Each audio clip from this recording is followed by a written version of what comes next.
Nagbabalik po ang 51st Metro Manila Film Festival Gabi ng Parangal. At pagdating sa filmmaking, hindi lang po puso ang mahalaga. Dapat meron ding maganda at mahusay na mata. Ang bawat eksena ay binubuo ng lighting, location, camera angles at movement na mahalaga sa storytelling ng pelikula. Yan ay tinatawag na art of motion picture photography, also known as cinematography. To present the nominees para sa Best Cinematography, the star of Bar Boys After School, Enzo Pineda, and from Reconnect, Kelvin Miranda.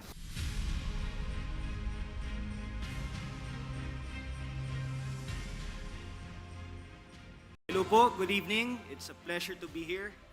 Madalas nating nababasa sa movie reviews ang I love cinematography. So ano nga ba ang cinematography, Kelvin? Yun na nga, Enzo. Madalas ko rin talagang nababasa yung cinematography. At of course, masarap talaga siya pakinggan. No? Pero alam natin na hindi ganon kasimple yung maging isang director of photography. Kasi sila yung nangangalaga ng cinematography ng isang pelikula, di ba? Bahagi nito ang lighting, framing, composition, camera motion, camera angles, at marami pang iba. Di ba? Kaya naman, palakpakan po natin ang ating mga Pinoy cinematographers. Sino naman kaya ang mga nominado ngayong taon para sa Best Cinematography? Panoorin po natin.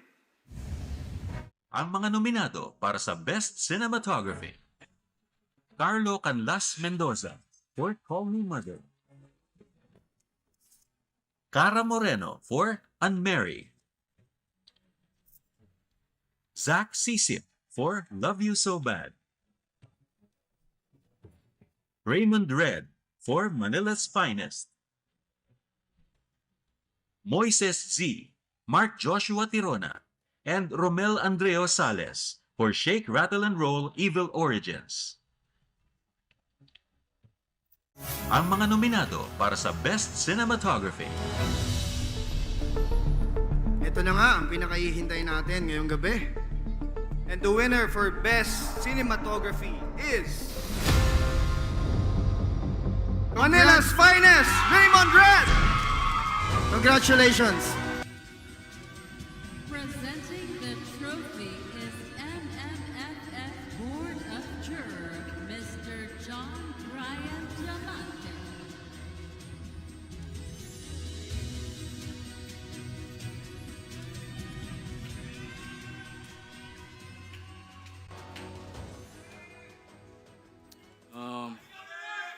Proper acknowledgement is in order.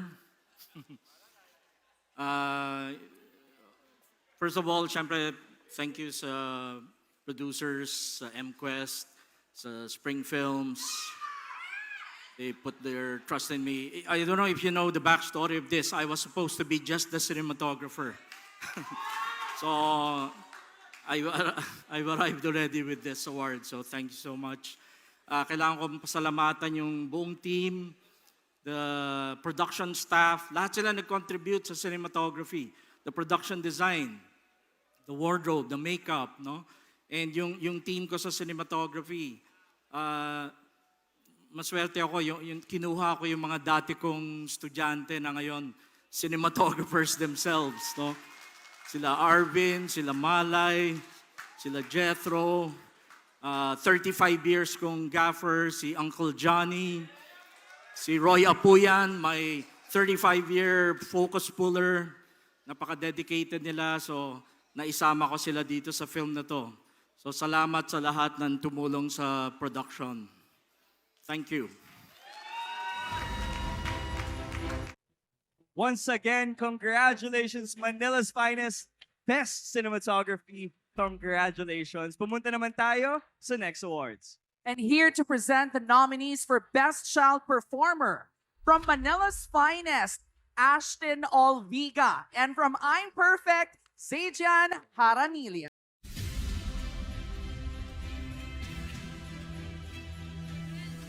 Magandang gabi po sa inyong lahat. Grabe, sobra pong excited ako to share the stage with one of the country's most talented child actors. Grabe. Grabe nga. Grabe! Alam mo, mas matanda ako sa'yo, pero sasabihin ko talaga na bata pa lang ako, napapanood na kita sa Asian. Salamat. Gusto ko lang sabihin na God bless. God bless sa'yo. Ayun. Siguro naman di tayo nagkakalayo ng edad, di ba? Sana. Sana. Sana. At saka masaya rin ako na kasama ka dito sa entabaladong ito. At masaya din ako dahil ano daw? Kiss! Nako po. Masaya din ako na nabibigyan yung mga katulad natin, mga Gen Z na bigyan ng platform para sa mga talents and love for our film. Yes, and sa new era ng Metro Manila Film Festival, matutunghayan natin ang new breed of young actors. 12 years old and below na magpapakitang gila sa kanilang husay sa pag-arte. The future of Philippine cinema is definitely bright with these promising talents. Kaya naman, here are the nominees for Best Child Performer. Ang mga nominado para sa Best Child Performer. Argusas Piras for Love You So Bad. Ellie Cruz for Reconnect. Bye, Lola. Merry Christmas. Bye, Lana. Lucas Andalio for Call Me Mother. Tama po. Huwag mo po ako iiwan. Ayaw niyo na ba sa akin? Hindi niyo na ba ako mahal? Ang mga nominado para sa Best Child Performer. And the Best Child Performer Award goes to...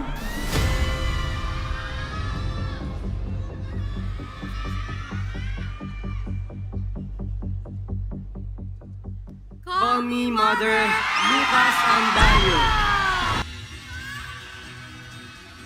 Presenting the trophy is MMFF Board of Jurors, Father Emmanuel Nono Alfonso.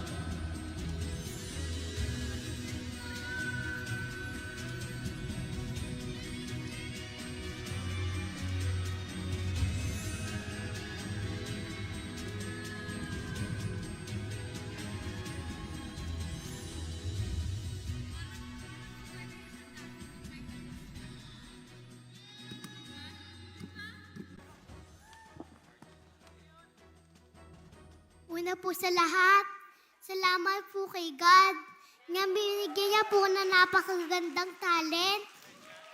Salamat po din kay Mami na tinulungan niya po ako nang may kailangan ako at hindi niya po ako iniiwan.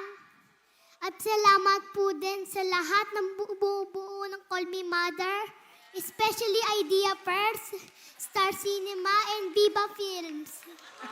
Salamat po sa pagtitiwala sa akin. I love you all!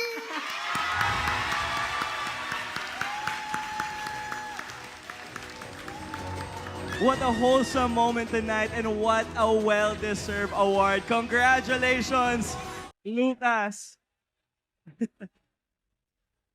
Pwede mong kunin yung trophy mo, anak. Kunin mo na. Eto na. Congratulations!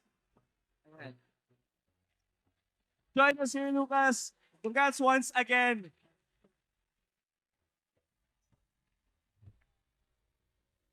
Get ready for the brightest stars to light up our stage when the MMFF 51 returns. Gabi ng Parangal.